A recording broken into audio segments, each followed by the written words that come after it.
Rome, the eternal city, la città eterna. For centuries, Rome shaped the history of art, and those layers of beauty, ambition, and drama are still all around us today. When you picture Rome, what do you see? The Colosseum rising like a stone giant that once held 50,000 spectators. Or the Sistine Chapel, where Michelangelo despaired over his struggle to paint what is now regarded as one of art history's greatest works. Or maybe you picture the Pantheon, the Trevi Fountain, or the Spanish Steps. While each of these landmarks are beloved for a reason, here at Art Trippin, we like to wander beyond the familiar sights and uncover the overlooked stories that make a city come alive.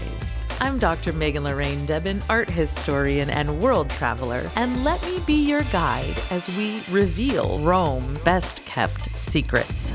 Today we're going to where the old meets the new in Rome. All throughout the city, there are places where the ancient and the modern coexist and mingle together. We'll start at the ancient archaeological site of Ostia Antica, which was once the port city of Rome. This is where the Tevere, or the Tiber River, flows out to sea and where the spoils of war were brought into the city during the Roman Empire. Then we'll head over to the modern working-class neighborhood of Ostiense to visit Centrale Montemartini, an ex-hydroelectric plant that's been converted into a museum filled with ancient Greek and Roman statues. But first, a toast to the start of an incredible adventure.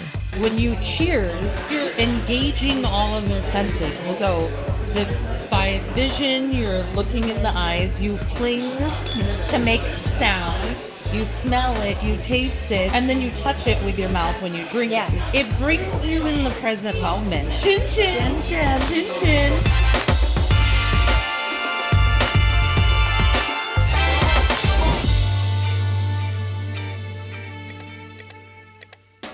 Today we are heading to Ostia Antica. This is the port of ancient Rome. It's a short day trip outside of Rome, just about 20-30 minutes on the commuter rail. So this is a really easy thing to do when you're visiting Rome. You take any subway to San Paolo station. At San Paolo, you change to the commuter rail and you head towards Ostia Lido. Ostia Lido is basically like the beach of Rome. Okay, we're at the train station. I don't know exactly what to do, but I'm gonna figure it out. So this is one stop before the beach of Rome. 20 minutes, not 15. We're like 2.5 hours behind schedule. And I'm hungry. So I was so frustrated that we missed the train, and the reason I'm frustrated is because I'm hungry. And you shouldn't be hungry in Italy.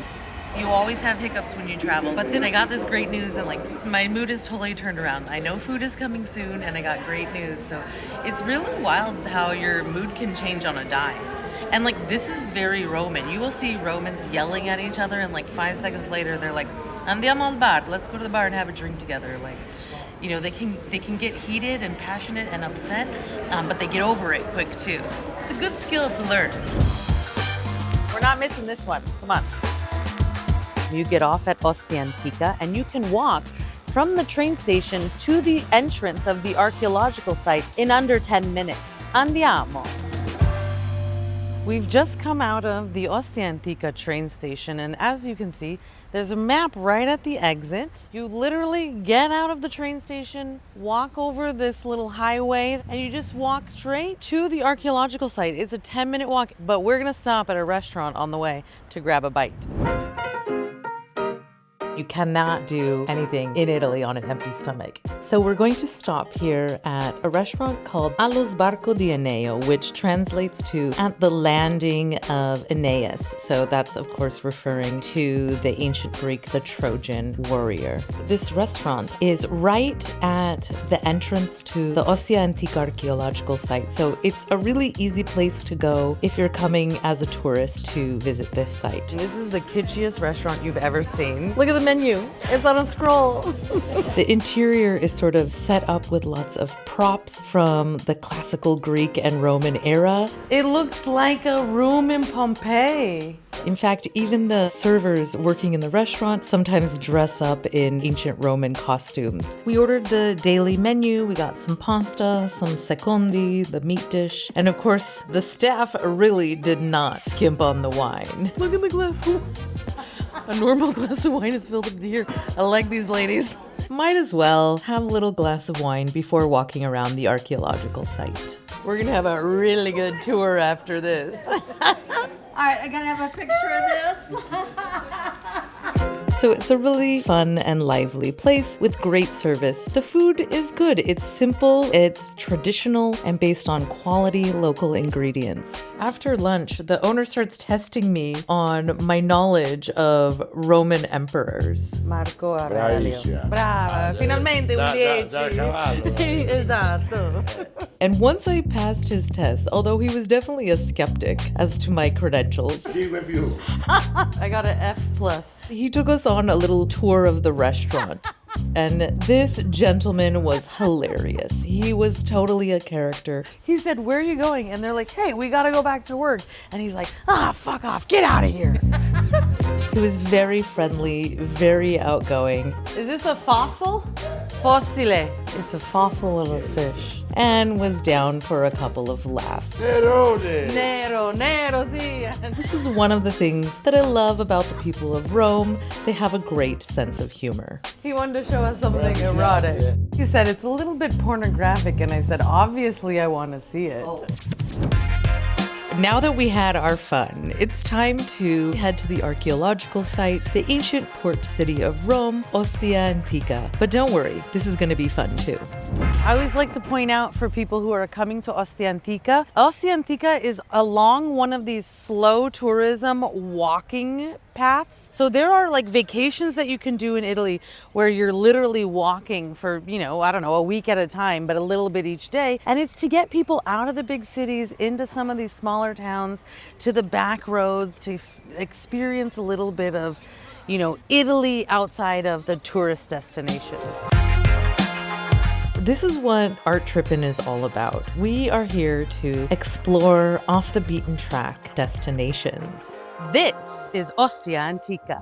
What we're going to see here is really an ancient Roman city. So a lot of tourists will go to Pompeii or visit the Colosseum. Absolutely visit those places. But this is another wonderful place to visit. Almost every time I've been here, it's been empty. There are not the crowds that you'll find at the Colosseum. And here you can kind of explore a lot on your own. And you're not just visiting one place, but you're actually seeing a whole city. So what we're going to see here are all of the things that a port city would need. Who's living in a port city? Mostly young men of laboring age. And so what kinds of things do they want? Well, after working, they need to relax at the bathhouse, which is kind of like a mixture between a spa, a kind of hangout place, a bar, a club, and a gym.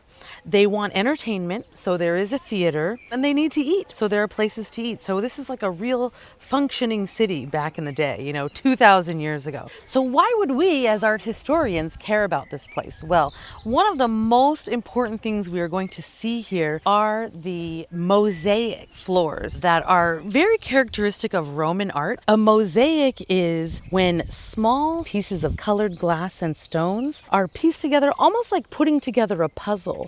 And these individual stones next to each other create the image. You can see Roman mosaics all throughout Italy, but the ones here are really well preserved. So we're going to check out the mosaic floors in the bathhouse and in the storage houses or warehouses of the port.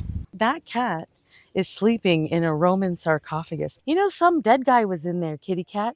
He doesn't care. When you visit this site of Ostia Antica, you can view the floor mosaics from up above. So we're actually going to go up these stairs and look down so we can get the whole scope and see all of these floor mosaics. Here you can see these fabulous mosaics. These are 2,000 years old. Look at what beautiful shape they're in. In the center, you'll see Neptune, the god of the sea, riding on these fantastical sort of like horse creatures, but they're like half merman, I don't know, maybe a mer horse. And he's being pulled through the sea and surrounded by all of these mermen. So we have this kind of aquatic imagery because we were in a bathhouse, but also because we're next to the sea, we're at the port. So of course we're going to be invoking the god of the sea. This is literally the first room that they would come into. And that, to me, looks like Venus. This beautiful lady, tits out, because yes, correct answer, tits always out. Oh, there's Cupid, her son. They would come into this second room where you would see this massive mosaic of Neptune, the god of the sea. And they would continue on back through these rooms, and that's where we'd have the frigidarium, the tepidarium, and at the furthest, the caldarium. And then over here, see this large area right here? This is the gym area. This is where people would actually work out. All of this would have been built up, and there would have been 2 stories and roofs, and it would have all been enclosed. The ancient ruins recall a time when the city was bustling and vibrant, even though this site is actually pretty quiet compared to modern-day Rome.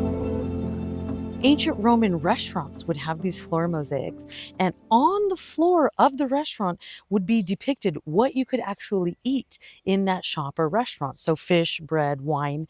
And let's say, they ran out of wine for the day. They would just put something over to cover the wine. It's kind of like when you go to McDonald's and, the ice cream machine is always broken.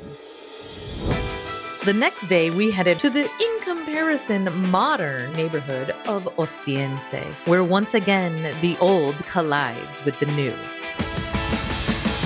This is the Ostiense neighborhood, an industrial neighborhood that has been sort of revitalized in the past 20, 30 years.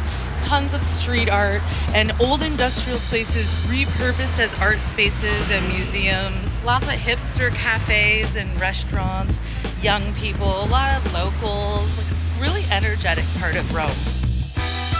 Before we head to the museum, it is imperative that we have a delicious breakfast. And luckily, we're in the Ostiense neighborhood, and we are headed to the Pasticceria Andreotti dal 1931, which is a really famous bakery that has been around since 1931 in the historic Ostiense neighborhood. And it is beloved for its beignet de San Giuseppe and so much more. So let's meet up with some new friends for a delicious breakfast.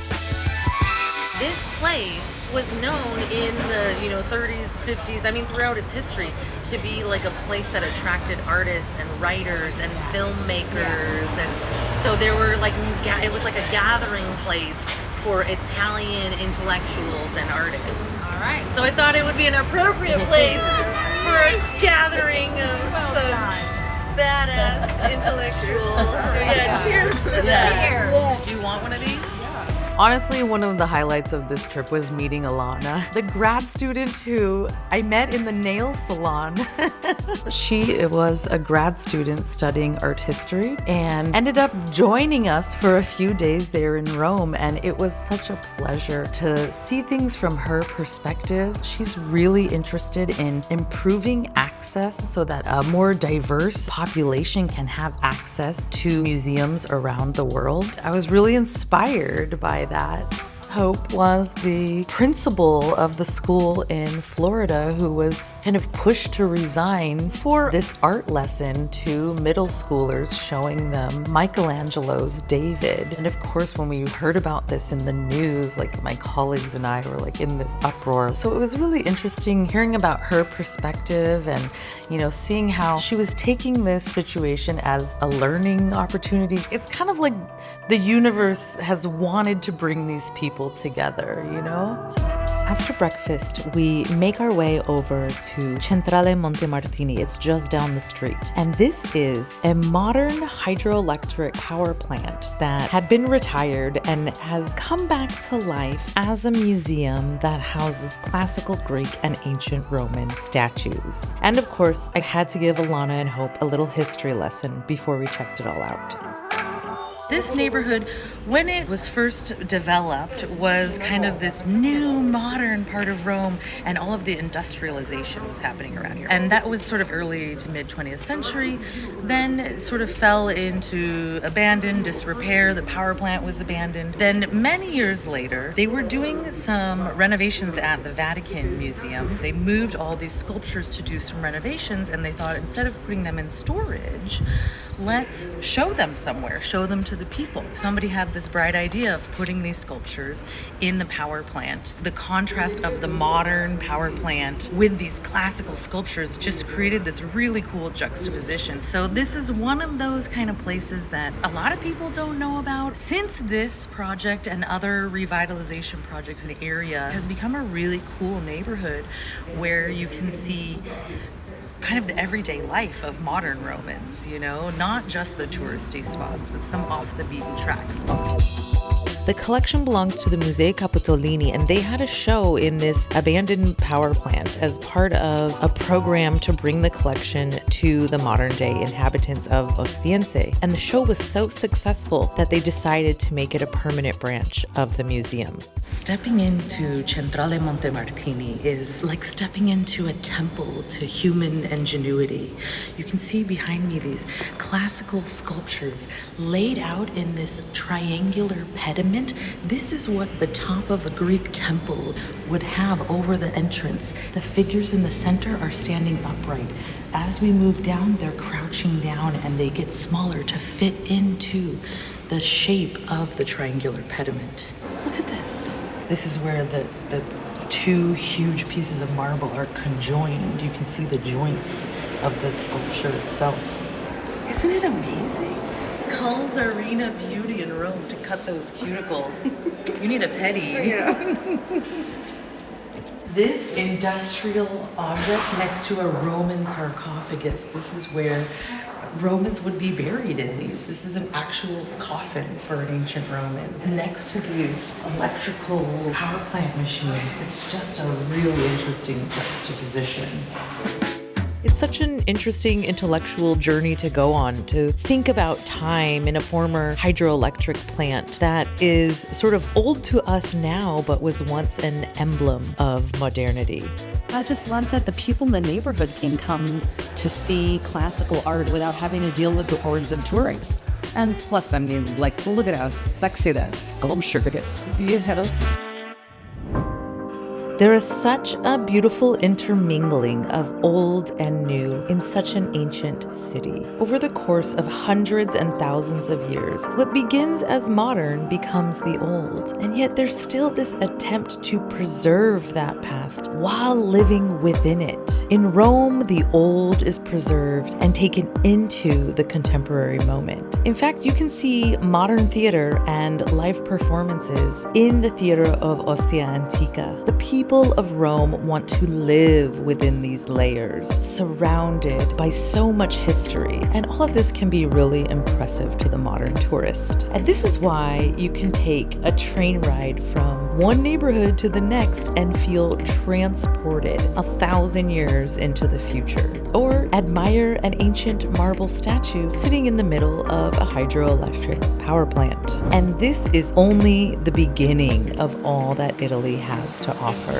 Our adventure is only just beginning, so make sure to subscribe to Art Trippin and stay tuned for the next episode of Art Trippin Season 1 Italy.